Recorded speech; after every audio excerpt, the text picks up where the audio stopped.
दोस्तों, भले ही मर जाना 6 जून की पावन निर्जला एकादशी पर अगर आपसे ये 5 गलतियां हो गईं, तो लक्ष्मी माता और भगवान विष्णु आपसे नाराज हो सकते हैं। और जब भगवान रूठ जाएं, तो घर में दरिद्रता और दुर्भाग्य का आना तय होता है। इसलिए विनती है कि इस वीडियो को पूरा देखें ताकि कोई गलती ना हो। जी हाँ दोस्तों, प्राचीन ज्ञान धारा के पूज्य गुरु जी ने हाल ही की शिव महापुराण कथा में बताया है कि 6 जून को निर्जला एकादशी के दिन कुछ खास काम है जिन्हें भूलकर भी नहीं करना चाहिए, चाहे स्त्री हो या पुरुष। इस वर्ष की निर्जला एकादशी कई शुभ योगों के साथ आ रही है, जिनमें सर्वार्थ सिद्धि योग जैसे दुर्लभ संयोग भी बन रहे हैं।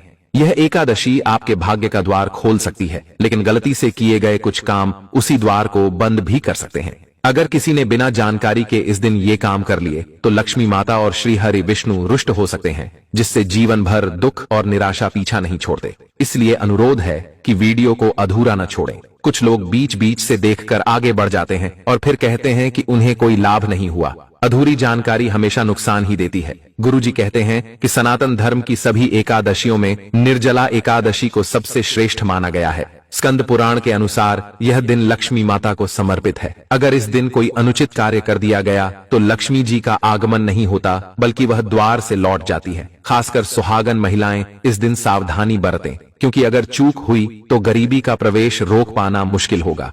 हमारा काम है सही सलाह देना, मानना न मानना आपके ऊपर है। लेकिन अगर आपने इन बातों को गंभीरता से लिया, तो आपके जीवन में सुख, समृद्धि और धन की कमी नहीं रहेगी।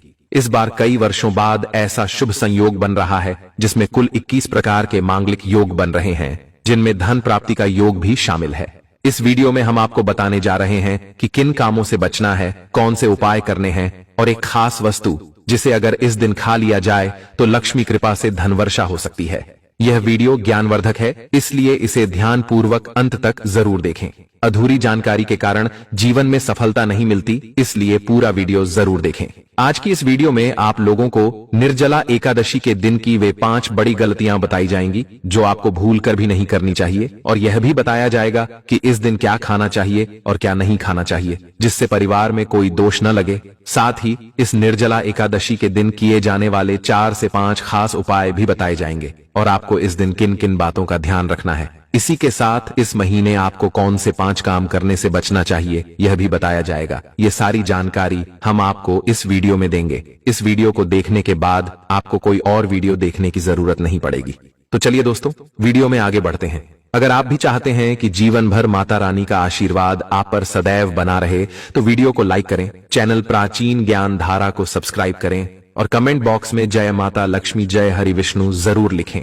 और अपने फायदे के लिए, गरीबी दूर करने के लिए इस वीडियो को पूरा देखकर जाना, तभी आपको लाभ की प्राप्ति होगी। भक्तों, इस बार 2025 में निर्जला एकादशी तिथि जो है ना, ये आरंभ हो रही है 2025 में।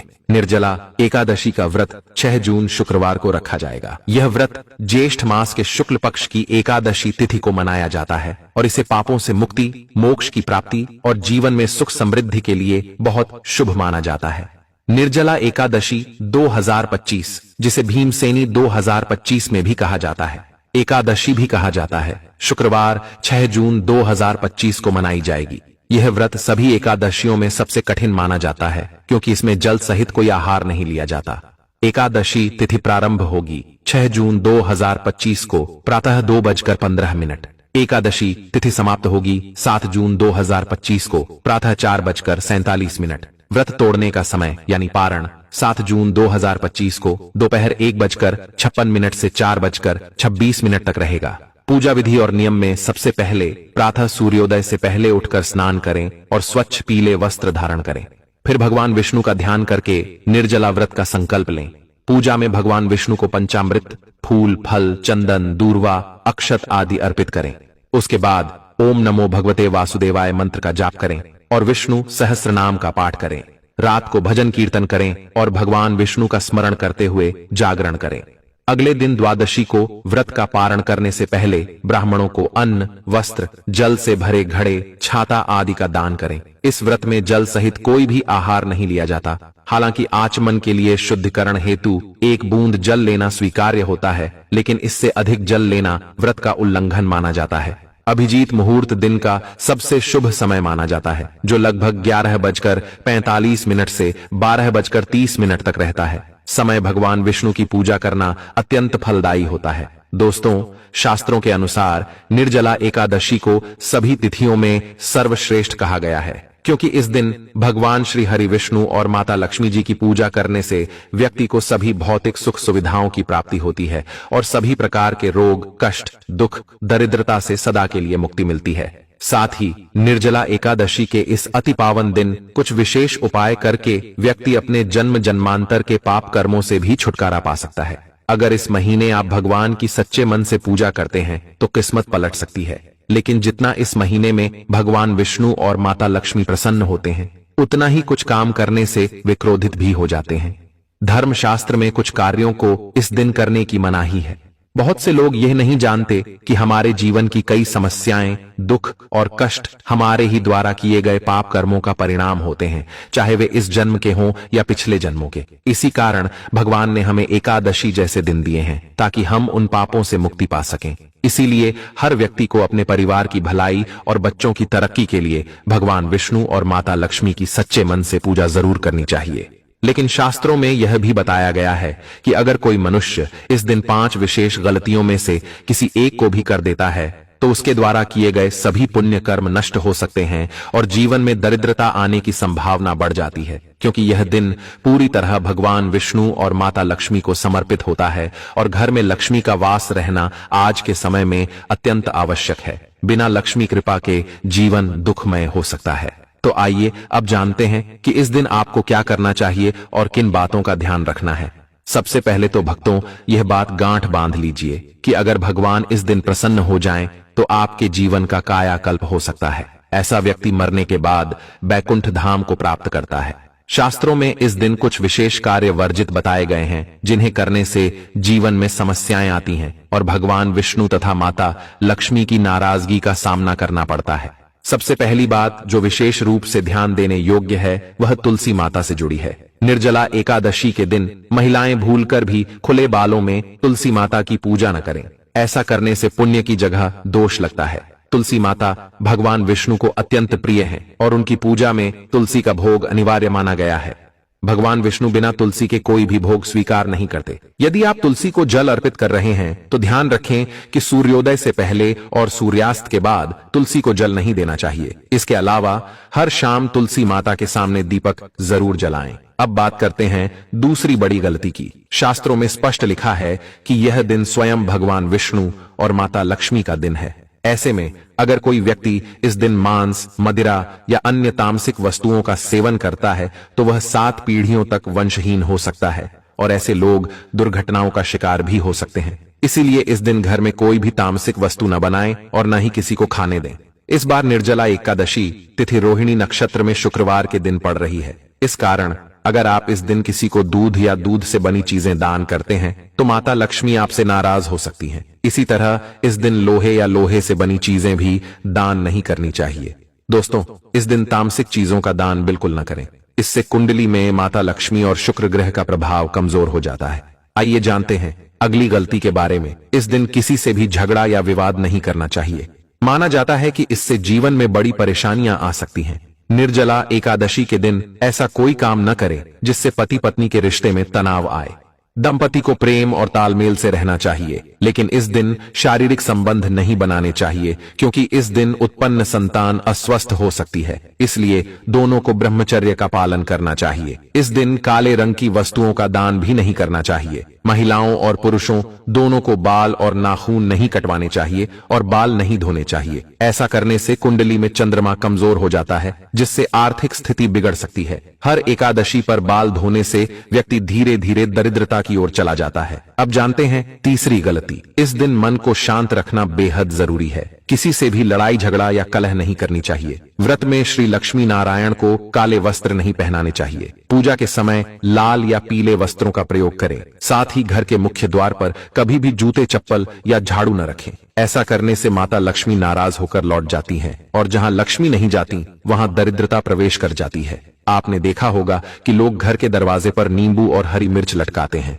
ऐसा इसलिए करते हैं क्योंकि यह दरिद्रता का भोजन माने जाते हैं। जब दरिद्रता को दरवाजे पर ही भोजन मिल जाता है तो वह घर के अंदर प्रवेश नहीं करती। इसीलिए कई लोग पूछते हैं कि मेहनत तो करते हैं लेकिन फल क्यों नहीं मिलता, लक्ष्मी घर क्यों नहीं आती। तो जब घर में मांग होती है या खंडित मूर्तियों की पूजा होती है तब लक्ष्मी नहीं आती। जिस घर में टूटी फूटी मूर्तियां होती हैं वहां देवी देवताओं का वास नहीं होता। तो चलिए दोस्तों, अब हम जान लेते हैं कि एकादशी के दिन और कौन कौन से ऐसे कार्य हैं जिन्हें आपको नहीं करना चाहिए। लेकिन उससे पहले दोस्तों, आप लोगों से हाथ जोड़कर रिक्वेस्ट है कि अगर आप इस चैनल पर नए हैं तो चैनल को सब्सक्राइब करके वीडियो को एक लाइक जरूर करें। साथ ही आप अपनी राशि को कमेंट बॉक्स में जरूर डाल दें, क्योंकि हम राशि से जुड़ा भाग्य भी बताते हैं और भाग्य में चल रही परेशानियों को तत्काल दूर करने के लिए आसान से आसान उपाय भी बताते हैं। इसलिए आप अपनी राशि कमेंट बॉक्स में जरूर डाल दें। चलिए दोस्तों, जान लेते हैं कि निर्जला एकादशी के दिन कौन कौन से 5 काम भूलकर भी नहीं करने चाहिए। नंबर 1, इन वस्तुओं का दान न करें। ज्येष्ठ माह की निर्जला एकादशी को दान पुण्य का अत्यंत पुण्यदायक दिन माना गया है, लेकिन कुछ वस्तुओं का दान इस दिन वर्जित होता है, जैसे सरसों का तेल, लोहा या लोहे से बनी वस्तुएं, मांस, मदिरा और काले रंग की वस्तुएं। यदि इनका दान किया गया तो माता लक्ष्मी रुष्ट हो सकती हैं और जीवन में दरिद्रता का वास हो सकता है। खासकर सरसों का तेल शनि से संबंधित होता है और एकादशी पर इसे दान करने से दुर्भाग्य बढ़ता है। इसी प्रकार लोहा भी शनिवार और नकारात्मक ग्रहों से जुड़ा होता है, इसे भी दान नहीं करना चाहिए। नंबर 2, दिन में सोना वर्जित है। एकादशी व्रत में दिन में सोना निषिद्ध माना गया है। ऐसा करने से व्रत का पुण्य क्षीण हो जाता है और आलस्य जीवन में नकारात्मकता लाता है। दिन में नींद लेने से शरीर में तमोगुण बढ़ता है और व्रत का आध्यात्मिक प्रभाव कम हो जाता है। इसलिए इस दिन में सोने से बचें और भगवान विष्णु के ध्यान, भजन, पूजन या शास्त्र श्रवण में समय लगाएं। नंबर 3, पति पत्नी में विवाद न हो। एकादशी के दिन पति पत्नी के बीच विवाद, कलह और मानसिक तनाव से बचना चाहिए। ऐसा करना देवी लक्ष्मी और भगवान विष्णु दोनों को अप्रिय होता है। इस दिन दाम्पत्य जीवन में शांति और सौहार्द बनाए रखना बहुत आवश्यक होता है। यहाँ तक कि शास्त्रों में यह भी कहा गया है कि इस दिन पति पत्नी को ब्रह्मचर्य का पालन करना चाहिए ताकि व्रत की पवित्रता बनी रहे। छोटी छोटी बातों पर तकरार इस दिन विशेष रूप से हानिकारक हो सकती है। नंबर 4, स्त्री का अपमान न करें। स्त्री में देवी लक्ष्मी का वास माना गया है। इस दिन किसी भी स्त्री, माता, बहन, पत्नी या बेटी का अपमान करना अति पापकारक माना गया है। शास्त्रों में कहा गया है, यत्र नार्यस्तु पूज्यन्ते रमणते तत्र देवता, अर्थात जहां नारी की पूजा होती है वहीं देवता निवास करते हैं। निर्जला एकादशी पर यदि कोई स्त्री का अपमान करता है तो वह लक्ष्मी का अनादर करता है और ऐसे घर में कभी सुख शांति नहीं टिकती। इसलिए इस दिन विशेष रूप से स्त्रियों के प्रति विनम्र और आदरपूर्ण व्यवहार करें। नंबर 5, मांस, मदिरा और तामसिक भोजन का सेवन न करें। इस दिन पूर्ण सात्विकता अनिवार्य मानी गई है। मांसाहार, मद्यपान, लहसुन, प्याज जैसे तामसिक पदार्थों का सेवन इस दिन पूर्णतः वर्जित है। इससे न केवल व्रत का पुण्य समाप्त होता है बल्कि मानसिक और आत्मिक शुद्धता भी नष्ट हो जाती है। एकादशी पर जितना हो सके फलाहार या जल तक सीमित रहें। यदि जल उपवास संभव न हो तो कम से कम अनाज, मांस, मदिरा आदि का त्याग करें। इस दिन संयम का पालन करने से जीवन में शांति और लक्ष्मी कृपा बढ़ती है। कुछ और विशेष बातें, इस दिन मन, वाणी और कर्म की शुद्धता अत्यंत आवश्यक है। किसी भी बच्चे से क्रोध, मारपीट या द्वेषपूर्ण व्यवहार न करें। हमारे धर्म में बालकों को भगवान का रूप माना गया है। तुलसी का पूजन अवश्य करें, लेकिन पत्ते न तोड़ें, क्योंकि एकादशी के दिन तुलसी माता स्वयं व्रत रखती हैं। वृद्ध जनों का आदर करें, विशेषकर वृद्ध महिलाओं की सेवा करना अत्यंत पुण्यदायक होता है। इस दिन गाय को जल पिलाना और जप तप, ध्यान, पूजा करना विशेष फलदायक होता है।